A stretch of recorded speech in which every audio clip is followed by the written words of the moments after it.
Hi and welcome along. This is actually the whole game, but it includes a puzzle for you where it's from my actual own game, a classical game of chess with a Fide Master of Germany, very high rated Fide Master. So here we go. Let's have a look at this game, okay? Hope you enjoy this game. Classical chess is, of course, 20-minute and 10-second increment. This game was played earlier on today in the weekly classical arena. My opponent is 2398. From this game, lost a whopping 43 points, so that gives you an idea. My opponent is from Germany and is a Fide Master, as mentioned, I believe. This game was not played with either player playing Berserk mode. So here we have this game. So I will go to the puzzle, and I will also speak about my sort of like favorite move in this setup of E3 and etc.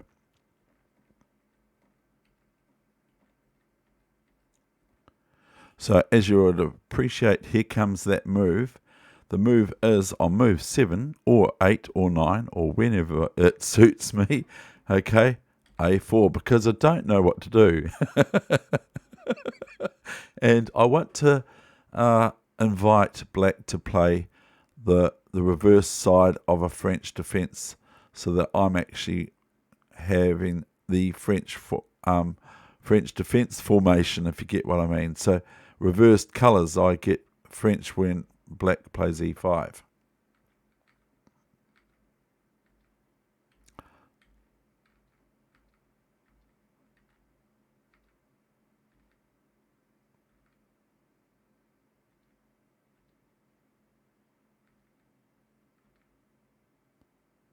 Now came B6.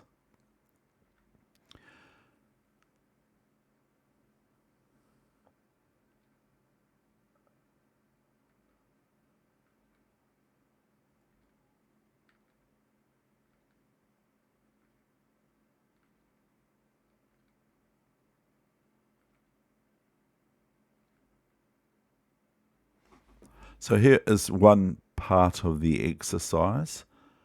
What would you play now? And you might not play my move, so that's pretty cool. But here it comes, okay? I played this move on move 23. Exchange sacrifice with D5. And, of course, my opponent doesn't have to receive the exchange, but decides to take it. Whether that's a mistake or whether that's all good, I don't know. I'm not entirely sure, but an engine would know whether it's a mistake or not. But anyway, bishop A1 or engines, queen A1. Now, I have just ideas of my pawns. These pawns are quite strong to get the rook behind them, and sort of like I'm finding that when I get a pawn on E5, it's very, very strong for white or black, whichever side I'm on. So queen A1, B5. So black will not have any such thing. Deciding to play very assertively and aggressively to break up my pawn majority in the queen's or on the queen side. I played rook D1, BC4, BC4. So I haven't got those pawns at the moment anymore, but I can possibly get my pawn to D6 with the support of C5. So here I play queen E5, queen D6. Okay. So what do you do next? Here came my move. It's at any stage anyone can play this certain different ways or whatever. I could play bishop D4, which threatens, of course, queen G7 or a queen H8 check. So it threatens queen g7 checkmate or queen h8 check. But here I chose to play c5, motorizing, if that's the right word, it probably isn't, my c5 pawn. So queen e5, fe5. So this invites black's response f4, which can be annoying at the best of times. Bishop d4, e3.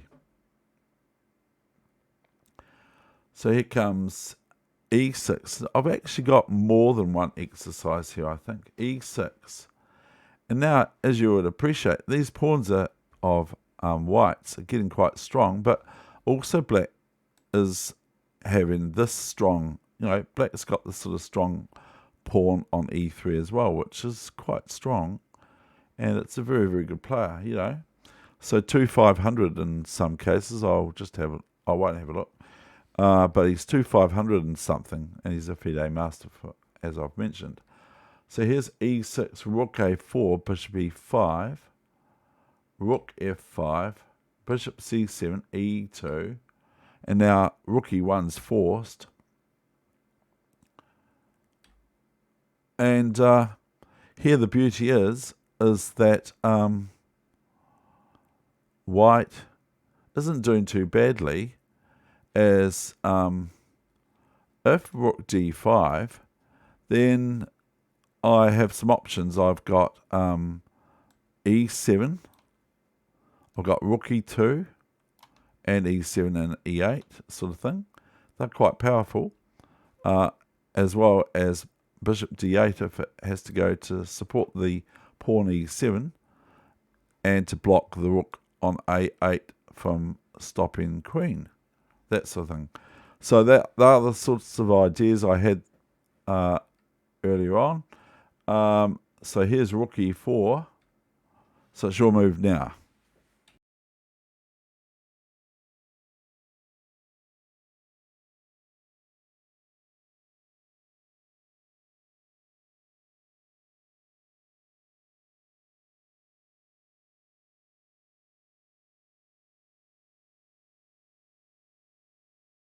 Here I played d6. Might be wrong, might be right, I'm not sure. d6, and now my opponent plays rook c5. That's what he chose.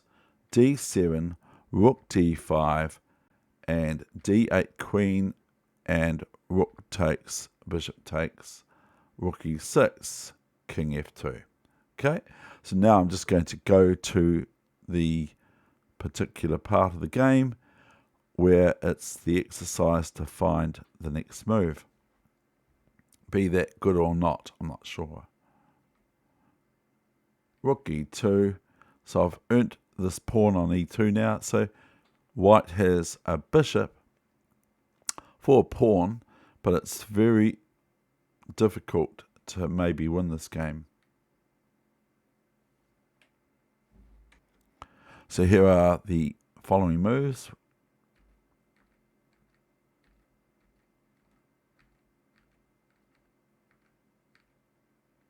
That's one wee thing that black just ignores, of course, because if king e7, then bishop a3, and the game is over.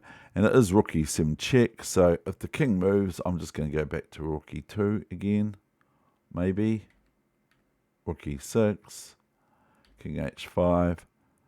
So it's a very easy move to find here for white players. Is bishop g7, of course. So rook b3. Black's got checks as well, of course. Maybe I can go king to e4, but I play king e2. King h4. See, if this rook wants to check me, they can't, because I just take the rook, of course. Now I'm threatening rook h6 checkmate. So if it was if the king could move to h4 and whatever, I'm just talking fairy tale chess here, so I'm not going to get into that. King h4, and then we have bishop h6. Oh, I thought I'd play rook h6 here. No, bishop h6. And here came rook b2 check now. So it's a bit of give and take here. King f3, rook b3, king f2, rook b2, and rook e2 again. We have some sort of normality again. But how do we win this?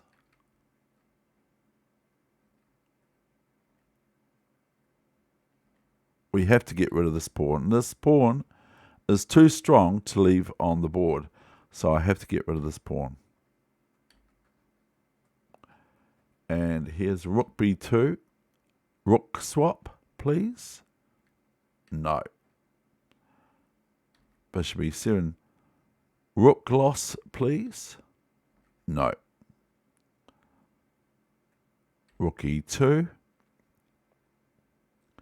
Now, it could be possible that this is a draw here. Could be possible that this is a draw now. And I'm not sure that it is, actually, because if we look at this, rook e2, king e2, king g3, okay? And thereby, white is threatened with their g2 pawn loss, which will, and swap sort of thing. So I see that king f1, okay, f3 is a draw, isn't it? No, because then I play bishop d6 check and g3, and I gang up on this pawn on f3 with my king soon thereafter. But it's very touch and go, isn't it? So here's rook b3. Look at my opponent. Rook d2, rook e3. I'm thinking, oh, maybe it's a draw. Maybe it is. Maybe it is actually a draw. Bishop c5, rook c3, bishop d4, rook a3, bishop e5, rook e3. Now comes your exercise. What do you want to play next?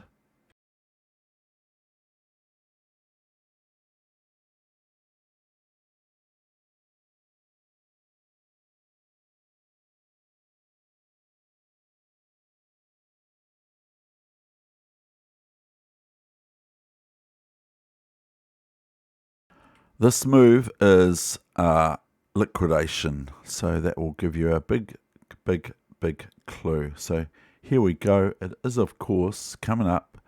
So I hope you saw it, which I think it's pretty easy to see, but it's still good to know this sort of thing because this involves what to do when you're pawn up. Bishop f4. Now either the rook escapes with its life, or the king takes the bishop, or something else. But either one of those two things happen. So king f4, and then we have a forced swap of the rook. More or less forced, because otherwise it's loss of the rook on e3. So rook e4, king e4. Now here's another point of interest, Your Honour. What do we do now for white?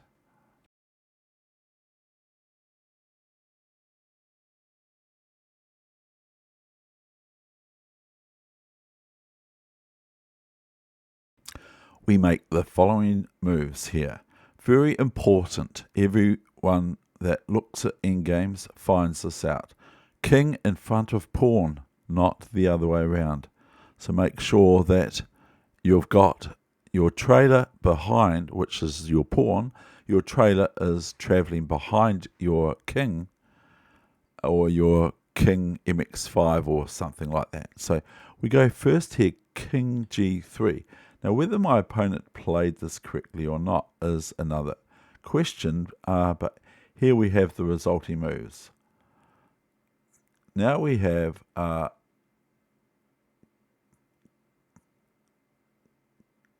king f5. I was getting a bit confused there because I was thinking I'd play king g4 there all the time. King f5. It's on the best square on the planet. King h4, king g6.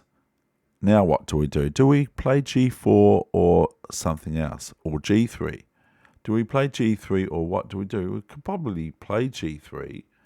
But what I've found out to do in chess here is king g4. Now I've got the opposition that's like a magnet, of course, and everyone knows that. Hope you do, but I have got the opposition, and the opposition can be worked out very quickly from the other side of the board because you just count if there's an odd amount of squares between your king here on A1 and your opponent's king on H8. On A8. And so there's 6 squares. So if you move up to A2, you've got the opposition from there, okay?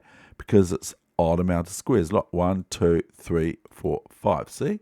So you got the opposition. But however, if your king is on A8 and your opponent's king is on A7, then your opponent to move has the opposition because we've got 1, 2, 3, 4, 5.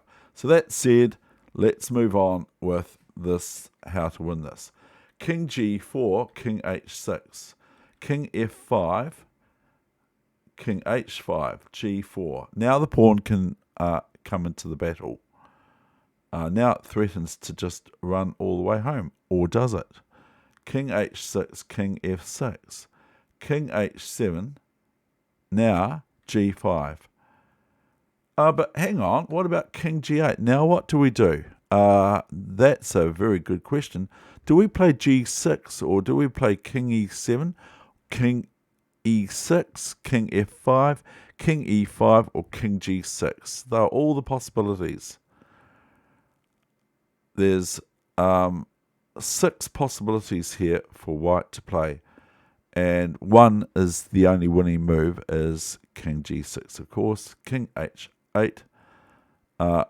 Either way, wherever black goes now, the king goes to the other file. So if the king goes to f8, then the king for white goes to the h file. If the king goes to h8, then the king goes to f7, and there it's pretty well curtains from there on. And now, if the pawn was on g6, which I don't, if I can play my move to, if it's my move and I play g6, it is, of course, stalemate. So here my opponent played king h7, and I played g6, and that is the end of the session. I hope you enjoyed that incorporation of simultaneously transferring the game into the exercises for you today. I hope you enjoyed it. Bye for now. Thank you very much for watching. Know that you are appreciated, and I wish you all the best with your chess or whatever you do in your life.